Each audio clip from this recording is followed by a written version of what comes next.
शामिल किए जाएंगे। देश में हिंदू सम्मेलन आयोजित करेगा संघ।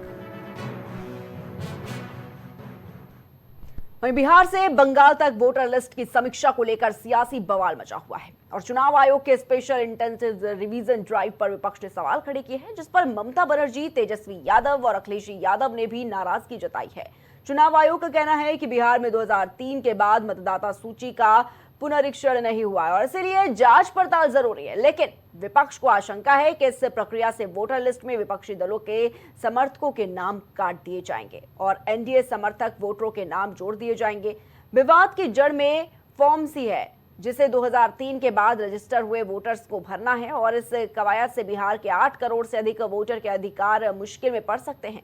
पश्चिम बंगाल की मुख्यमंत्री ममता बनर्जी ने चुनाव आयोग पर गंभीर आरोप लगाते हुए कहा है कि वे बिहार चुनाव के नाम पर पूरे देश में एनआरसी जैसी प्रक्रिया लागू करने की तैयारी जो है वो की जा रही है। मैं धन्यवाद देता हूं अपने संगठन के लोगों का कि जिन्होंने ये संकल्प लिया है कि अपनी वोटर लिस्ट को सुधारने का काम करेंगे। इलेक्शन कमीशन ने अचानक से विशेष गहन पुनरीक्षण की घोषणा की है। इसका ये मतलब है कि अभी जो पब्लिश हुआ था वोटर लिस्ट फरवरी माह में, जो फ्रेश घटाव जुड़ाव के बाद अब पूरे 8 करोड़ बिहारियों का वोटर लिस्ट जो है उसको साइड कर दिया गया है। अब नए सिरे से जो है वोटर्स बनाए जाएंगे। अब ये साफ तौर पे सवाल उठता है कि ठीक चुनाव से 2 महीने पहले आप ये काम क्यों कर रहे हैं? और इसी खबर तमाम जानकारी के लिए हमारे साथ हमारे सहयोगी शहबाज जुड़ चुके हैं न्यूज रूम से लाइव। शहबाज, आखिर बिहार से बंगाल तक वोटर लिस्ट पर इतना सियासी संग्राम किस लिए देखने को मिल रहा है? शहबाज, प्रिया, बिहार का अगर बात करें तो बिहार में सियासी संग्राम इसलिए देखने को मिल रहा है क्योंकि जिस तरीके के इलेक्शन कमीशन ने आदेश दिए हैं, इससे हलचल मचना बिल्कुल तय मानी जा रही थी। क्योंकि बिहार में चुनाव होने हैं और उससे पहले ही कहीं ना कहीं मतदाता सूची का जो पुनरीक्षण का कार्य है उसके आदेश बिहार में इलेक्शन कमीशन ने दे दिए हैं। तो जाहिर सी बात है, चुनाव से पहले अगर मतदाता सूची का इस तरीके से अगर आदेश आएगा तो विपक्ष जो है इसको मुद्दा बनाने की कोई कोर कसर नहीं छोड़ेगा। और यही साफ तौर पर देखने को भी मिला। महागठबंधन के जितने भी बड़े नेता थे इस पर कल उन्होंने अपनी प्रतिक्रिया भी जाहिर करी और जो बिहार में चाहे वो वाम दल हो या फिर इंडिया गठबंधन का कोई भी ऐसा दल हो जो उसके साथ जुड़ा है, चाहे वो आरजेडी हो, चाहे कांग्रेस है या तमाम ऐसे दल जो बिहार में चुनाव और लड़ाई लड़ते नजर आ रहे हैं एनडीए से, उन सभी ने जो है कहीं ना कहीं इलेक्शन कमीशन के इस फैसले पर अपना कड़ा ऐतराज जताया है। पश्चिम बंगाल की ममता बनर्जी जो मुख्यमंत्री हैं, उन्होंने साफ तौर पर तो इतना यहाँ तक की बात बोल दी कि ये जो एक्शन है जो इलेक्शन कमीशन लेने जा रहा है वो एनआरसी से भी ज्यादा खतरनाक है। अब आप इसको प्रिया ऐसे समझ सकती हैं कि जो एक्शन इलेक्शन कमीशन ने या जो फैसला लिया है उस पर कड़ा ऐतराज जो है वो विपक्ष जताता हुआ इस वक्त नजर आ रहा है और उस पर सियासत भी होना आने वाले दिनों में देखने को भी मिलेगी। क्योंकि इलेक्शन कमीशन अपने फैसले नहीं बदलेगी। इलेक्शन कमीशन ने कहा है कि वो चीज जो हमने बोली है वो चीज होनी तय है, एकदम मानी जा रही है। लेकिन इसके साथ जो बिहार में जो चुनाव है उससे पहले जिस तरीके का ये फैसला लिया है उस पे जो है हंगामा मचता हुआ नजर आ रहा है। प्रिया जी बिल्कुल शहबाज, कहीं ना कहीं देखा जा रहा है कि विपक्षी दल जितने भी हैं उनमें एक डर ये भी है कि अगर ये लागू होता है तो कहीं ना कहीं वोटर लिस्ट में विपक्षी दलों के समर्थकों के नाम काट दिए जाएंगे और इसी को लेकर कहीं ना कहीं तमाम तरह का डर और तमाम तरह के सवाल उठाए जा रहे हैं। शहबाज देखिए प्रिया, हाँ। प्रतिक्रिया दोनों तरफ से वैसी आ रही है। इलेक्शन कमीशन का अपना इस पर अलग राय है। महागठबंधन या फिर इंडिया गठबंधन की बात कर लीजिए तो उसकी अपनी अलग राय है। इलेक्शन कमीशन का जहां ये कहना है कि मतदाता सूची जो काफी समय से जिसका हमने जो है निरीक्षण नहीं किया है उसका निरीक्षण करने का समय आ गया है, नजदीक आ गया है। क्योंकि कई ऐसे लोग हैं जिनका मतदाता सूची में नाम कट गया है, जिन्होंने बिहार छोड़ के किसी अलग शहर या फिर देश छोड़कर चले गए हैं, बिहार छोड़कर ही चले गए, देश छोड़कर चले गए हैं, या फिर जो मृत हो गए हैं, जिनकी मौत हो चुकी है उनका अगर मतदाता सूची में नाम है, तो तमाम ऐसी चीजें हैं इलेक्शन कमीशन अपनी दुहाई देता हुआ नजर आ रहा है। और वहीं अगर बात करें महागठबंधन की, तो महागठबंधन का साफ तौर पर कहना है कि इसके बहाने जो है वो वोटर लिस्ट से छेड़छाड़ की जाएगी और अपने लोगों के, अपने समर्थकों के वहां पर नाम जोड़े जाएंगे। ये इलेक्शन कमीशन के खिलाफ जो है अपना ऐतराज जो है वो महागठबंधन ने जताया है। दोनों तरफ से अपनी अपनी प्रतिक्रियाएं आ रही हैं और इस पर सियासत भी बिहार में और या यूं कह लें कि पूरे देश में इस वक्त नजर आ रही है, क्योंकि पश्चिम बंगाल में भी चुनाव होने हैं प्रिया, तो इसलिए सियासत जो है वो काफी जोरों शोरों से नजर आ रही है इस मामले पर। जी शहबाज, एक बड़ा सवाल ये भी उठता है कि क्या विपक्ष इसको राजनीति मुद्दा ही सिर्फ बना रहा है, क्योंकि इलेक्शन कमीशन का जिस तौर पे कहना है कि अगर जब प्रक्रिया लागू होगी तो कहीं ना कहीं जो विपक्ष के बूथ एजेंट होंगे वो भी वहां पर शामिल रहेंगे, तो इसमें आकर डर किस बात का? तो क्या सिर्फ और सिर्फ इसे राजनीति मुद्दा बनाने का काम किया जा रहा है विपक्षी पार्टियों की ओर से? शहबाज नहीं, देखिए मैं आपको प्रिया बिल्कुल बताना चाहूंगा कि आर्टिकल 1950 की धारा 21(3) का जिसका हवाला दिया है प्रिया ने, वो इलेक्शन कमीशन ने, और जन पंजीकरण नियम 1960 का हवाला देते हुए इलेक्शन कमीशन नजर आ रहा है कि इसके तहत जो है सारी प्रक्रिया जो है हम वो करने जा रहे हैं। और जो गणना का जो फॉर्म है प्रिया, वो 1 जनवरी 2003 से बाद के जो लोग हैं जो बिहार में जिनकी पैदाइश हुई है, उनको जो है एक एफिडेविट माता पिता का उसके साथ लगाकर भरना अनिवार्य कर दिया गया है।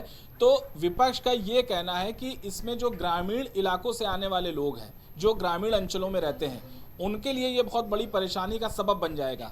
ये आपने बिल्कुल सही कहा कि सारी प्रक्रिया बिल्कुल पारदर्शिता तरीके से इलेक्शन कमीशन कराने जा रही है, इससे पहले भी जो इलेक्शन कमीशन करा भी चुका है। लेकिन जो इसका डर है, क्योंकि ग्रामीण अंचल में आरजेडी का अच्छा दबदबा माना जाता है, हालांकि जेडीयू का भी ग्रामीण अंचलों में दबाव अच्छा खासा है, लेकिन विपक्ष का साफ तौर पर कहना है कि ग्रामीण के काफी वोट जो है वो कट जाएंगे, क्योंकि उनको इस प्रक्रिया का पूरा मतलब असल मायना ही नहीं पता है कि किस तरीके से कौन सा एफिडेविट कहां बनेगा, क्या करना है, कब से प्रक्रिया चालू हो गई है। इन तमाम चीजों से वो रूबरू नहीं है।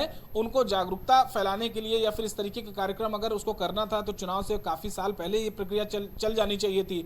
अब चुनाव मुहाने हैं और ऐसे में इस वक्त ये प्रक्रिया करना, ये कहीं ना कहीं विपक्ष को नहीं पचता हुआ नजर आ रहा है प्रिया, कि इतने कम समय में इस तरीके की प्रक्रियाएं आखिर कैसे हो जाएंगी, और वो भी बहुत ज्यादा का समय नहीं दिया है। 25 जून से ये प्रक्रिया शुरू हो चुकी है और ये कुल 30 सितंबर तक चलने वाली है प्रिया। तो इस प्रक्रिया पर सवाल उठा रहा है विपक्ष की आखिर ये सारी चीजें कैसे हो जाएंगी। अगर आपको ये करना था तो आप 1 साल पहले और इसका समय लेते और इसको लेकर आप जो है एक जागरूकता अभियान चलाते, गांव-गांव जाते कि इस तरीके के बदलाव जो है वो इलेक्शन कमीशन करना चाह रहा है, तब जाकर चीजें जो हैं वो बदलाव योग्य होती हैं और विपक्ष इस पे आपत्ति भी ना जता पाता। खैर, इस पर सियासत हो रही है। देखने वाली बात ये होगी प्रिया कि इलेक्शन कमीशन के, क्योंकि विपक्ष तो लामबंद पूरी तरीके से नजर आ रहा है, उसने कहा है कि अगर ये फैसला इलेक्शन कमीशन वापस नहीं लेता है तो महागठबंधन या और इंडिया गठबंधन के जितने भी सहयोगी दल हैं वो सड़क पर जो है प्रदर्शन करते हुए इसके खिलाफ नजर आएंगे, क्योंकि विशेष गहन पुनरीक्षण यानी SIR जिसके खिलाफ जो है अब विपक्ष लामबंद हो चुका है और सड़क पर इसका बहुत जल्द प्रदर्शन भी देखने को मिलेगा प्रिया। जी ठीक है शहबाज, बहुत बहुत शुक्रिया आपका हमारे साथ जुड़ने के लिए और तमाम जानकारियों के लिए।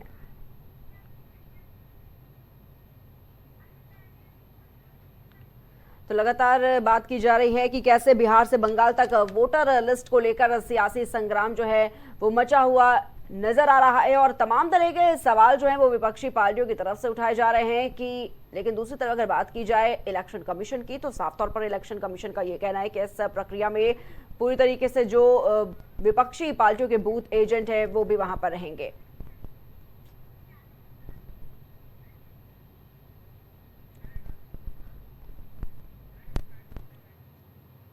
वहीं आरएसएस ने संविधान की प्रस्तावना में समाजवादी और धर्मनिरपेक्ष शब्दों की समीक्षा करने का बड़ा मुद्दा उठाया। आरएसएस में नंबर 2 कद के माने जाने वाले दत्तात्रेय होसबोले ने कहा है कि समाजवादी और धर्मनिरपेक्ष शब्द आपातकाल के दौरान शामिल किए गए थे और ये कभी भी उस संविधान का हिस्सा नहीं थे जिसे BR अम्बेडकर ने तैयार किया था। वहीं इस बयान के बाद सियासी जंग छिड़ गई है।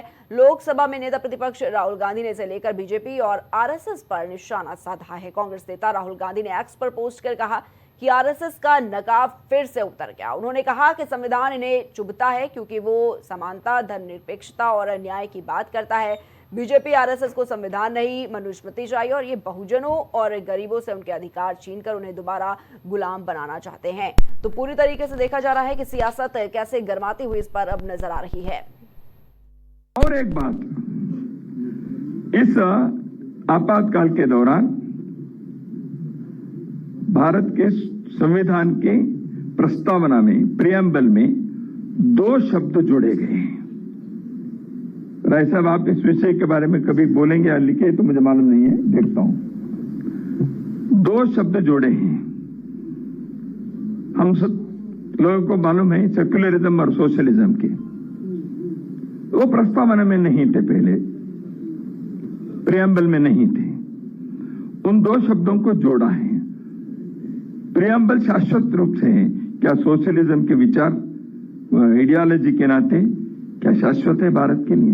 आरएसएस महासचिव दत्तात्रेय होसबोले और अब केंद्रीय मंत्री शिवराज सिंह चौहान के जो बयान आए हैं, जिसमें उन्होंने संविधान से की प्रस्तावना से सेक्युलर और सोशलिस्ट शब्द हटाने की मांग की है, मतलब समाजवादी और धर्मनिरपेक्ष शब्दों से इनको बड़ी चिढ़ है। लेकिन इससे एक बात पूरी तरह से प्रमाणित है कि अगर बीजेपी को 2024 के चुनाव में ज्यादा सीटें मिल गई होती तो अभी तक हमारा संविधान शर्तिया बदल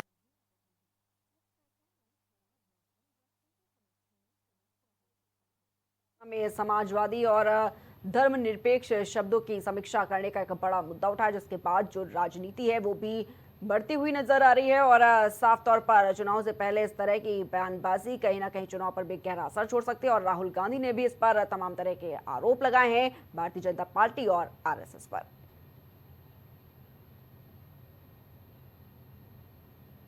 तो समाजवाद और धर्मनिरपेक्षता संविधान से हटेगा क्या, इस पर तमाम तरह के जो सवाल हैं वो उठाए जा रहे हैं। और साथ ही कांग्रेस नेता राहुल गांधी ने भी इस पर पोस्ट करते हुए भारतीय जनता पार्टी और आरएसएस पर जमकर निशाना साधा है। तो आरएसएस ने संविधान की प्रस्तावना में समाजवादी और धर्मनिरपेक्ष शब्दों की समीक्षा करने का एक बड़ा मुद्दा उठाया। और आरएसएस में नंबर 2 कद के माने जाने वाले दत्तात्रेय होसबोले ने कहा कि समाजवादी और धर्मनिरपेक्ष शब्द आपातकाल के दौरान शामिल किए गए थे और ये कभी भी उस संविधान का हिस्सा नहीं थे जिसे BR अम्बेडकर ने तैयार किया था। तो अब देखा जा रहा है किस तरीके से तमाम तरह के सवाल उठाए जा रहे हैं। इस पर राहुल गांधी का भी पोस्ट जो है वो सामने आया और कांग्रेस लगातार हमलावर होती हुई नजर आ रही है भारतीय जनता पार्टी के साथ साथ आरएसएस पर, क्योंकि जिस तरीके से आरएसएस ने संविधान की प्रस्तावना में समाजवादी और धर्मनिरपेक्ष शब्दों की समीक्षा करने का एक बड़ा मुद्दा उठाया, उसके बाद लगातार तमाम तरह के सवाल जो हैं वो इस पर खड़े होते हुए नजर आ रहे हैं।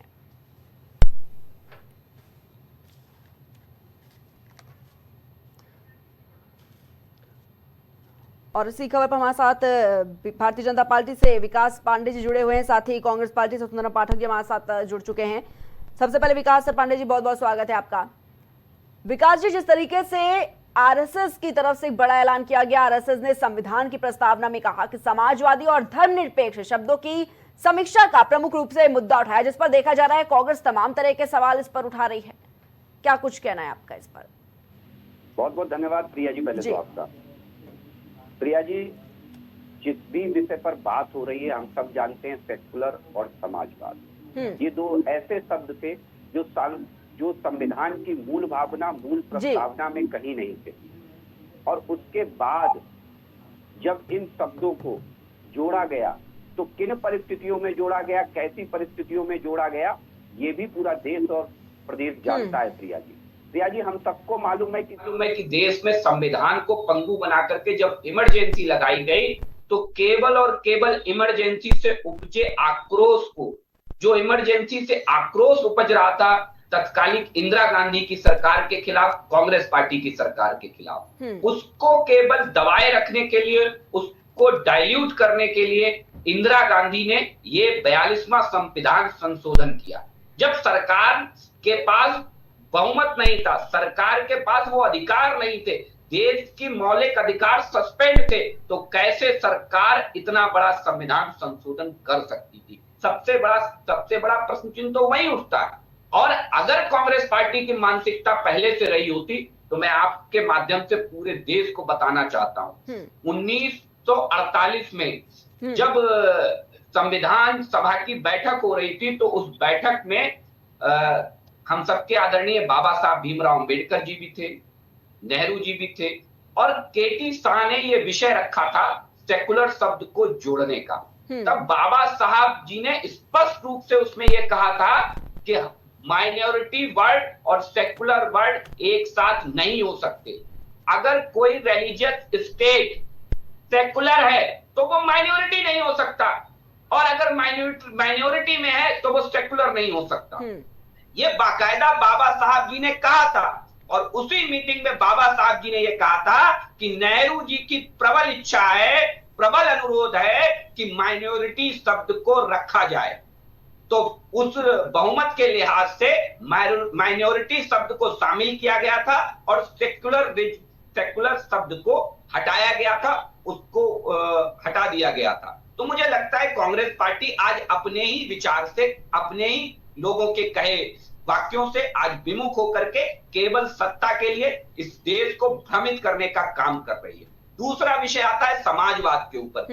प्रिया जी, व्यवहारिक दृष्टिकोण से समझिए, ये समाजवाद शब्द भी उसी समय आया जब 1974 से 1975 से 77 तक इमरजेंसी का दौर था। उसकी 42 में संविधान संशोधन में ये समाजवाद शब्द भी जोड़ा गया था, और इसका भी उद्देश्य वही था कि समाज जो इमरजेंसी है उसके खिलाफ जो लोगों में आक्रोश उपज रहा है उसका ध्यान कैसे भी भटकाया जाए। और उससे भी बड़ी बात समझिए, जिस समाजवाद शब्द को जोड़ने का काम कांग्रेस पार्टी ने किया, अरे उस समाजवाद से किनारा भी तो सबसे पहले कांग्रेस पार्टी ने किया, चाहे वो राजीव गांधी जी की सरकारें हो, चाहे वो नरसिम्हा राव जी की सरकारें हो, और चाहे वो मनमोहन सिंह जी की सरकारें हो। सबसे पहले आपने ही उस समाजवाद शब्द से किनारा किया, और आज जाकर के ये लोग केवल और केवल घड़ियाली आंसू बहा रहे हैं। ठीक है विकास जी। सुंदरम पाठक जी में हमारे साथ जुड़े हुए कांग्रेस से। सुंदरम पाठक जी, बहुत बहुत स्वागत है सबसे पहले आपका। सुंदरम जी, जिस तरीके से आरएसएस ने संविधान की प्रस्तावना में समाजवादी और धर्मनिरपेक्ष शब्दों की समीक्षा करने का एक बड़ा मुद्दा उठाया, उसके बाद से लगातार देखा जा रहा है कि कांग्रेस पार्टी तमाम तरह के सवाल उठा रही है। इस पर राहुल गांधी का भी पोस्ट सामने आया जिस पर बीजेपी को घेरती हुई नजर आई है। किस तरीके से देख रहे हैं सुंदरम पाठक जी? देखिए, सबसे पहले तो आपके चैनल के माध्यम से जितने भी श्रोता जुड़े हैं सभी का मैं नमस्कार। देखिए, भाजपा और आरएसएस जो है उनकी यही मुद्दा है कि वो हर जगह से, वो जो विपक्ष जो चुनाव में ये भी उठा रही थी कि अगर भाजपा को 400 सीट आ जाएगी तो वो संविधान बदल देगी, तो उनका कहीं न कहीं मुखौटा हट गया है। अगर देखा जाए, अगर आज 400 रहती उनकी सीटें तो जरूर इस तरह की घटना हो जाती। लेकिन ये जो समाजवाद और धर्मनिरपेक्ष शब्द जो है, इस पे जो ये लोग बहुत हल्ला मचाए हुए हैं कि इनको हटा देना चाहिए। तो आपको एक बात बता दें, ये दो शब्द नहीं है बल्कि भारत की मूलभूत सोच और परिकल्पना है। यह दो शब्द मजबूत आधारभूत स्तंभ है जिसे पूरा देश को बांध के रखा है, चाहे वो सरकार हो या जनता हो या कार्यपालिका हो न्यायपालिका हो, इन सभी को जोड़ कर रखा हुआ है। संविधान की प्रस्तावना में समाजवाद शब्द जोड़ने में पीछे की जो मंशा थी वो यही थी कि देश के हर नागरिक को समान अवसर और समान अधिकार मिले, पढ़ने लिखने आगे बढ़ने कमाने खाने का बराबर हक मिले, देश के हर संसाधन पर हर व्यक्ति का समान अधिकार हो, संपत्ति समृद्धि का संतुलन बना रहे। बस इसी बात को लेकर ये बातें थी। और भाजपा जिस तरीके से बातें उठा रही है, तो बीजेपी अपने संविधान में समाजवाद सेकुलरिज्म शब्द है, उनके शब्द में है। यह अलग बात है कि इनको यह सिर्फ एक मुखौटा और खोखला शब्द है। संविधान बदलना है तो अपना बदल दिए भारतीय जनता पार्टी, अपना वो जो पार्टी का उनका जो संविधान है वो हिसाब से बदला जाए। या जो संविधान में ये शब्दों को हटाने की जो इनकी मंसूबा है, धीरे धीरे संविधान बदलने की जो मंसूबा, ये कभी नहीं स्वीकारनीय होगा और यह कभी भी उनका कामयाब नहीं होगा। ठीक है सुंदरम जी। विकास जी, जिस तरीके से राहुल गांधी का एक पोस्ट इस पर सामने आया जिसमें उन्होंने कहा कि संविधान भारतीय जनता पार्टी और आरएसएस को इसलिए चुभता है क्योंकि वो समानता की बात करता है, क्योंकि वो धर्मनिरपेक्षता की बात करता है और न्याय की बात करता है, और ये बीजेपी को रास नहीं आता है। विकास जी, मुझे लगता है कि ये राज तो आदरणीय नेहरू जी को भी नहीं आता था, ये राज तो श्रद्धेय हम सबके आदरणीय महात्मा गांधी जी को भी नहीं आता था, ये राज तो मुझे लगता है बाबा साहब अंबेडकर को भी ये शब्द राज नहीं आते थे। जिन शब्दों का हवाला देकर के आप संविधान की दुहाई दे रहे हैं, ये शब्द तो उन्हें भी राज नहीं आते थे जिन्होंने संविधान को बनाया और जिन्होंने संविधान को बचाने का काम किया। अगर ये संविधान कांग्रेस पार्टी के हाथों से बना होता, कांग्रेस पार्टी के नेताओं से, कांग्रेस पार्टी के द्वारा बनाया गया होता, तो मुझे लगता है कि इस देश में तुष्टीकरण की राजनीति चरम पर हो गई होती। ये किसी से छुपा नहीं है भाई कि ये शब्द क्या संविधान की मूल भावना में, मूल प्रस्तावना में थे। सवाल तो ये होना चाहिए कांग्रेस पार्टी से। वो संविधान जो आज राहुल गांधी जेब में रख करके घूमते हैं, प्रिया जी जानती है वो संविधान कहां से मिला है राहुल गांधी को?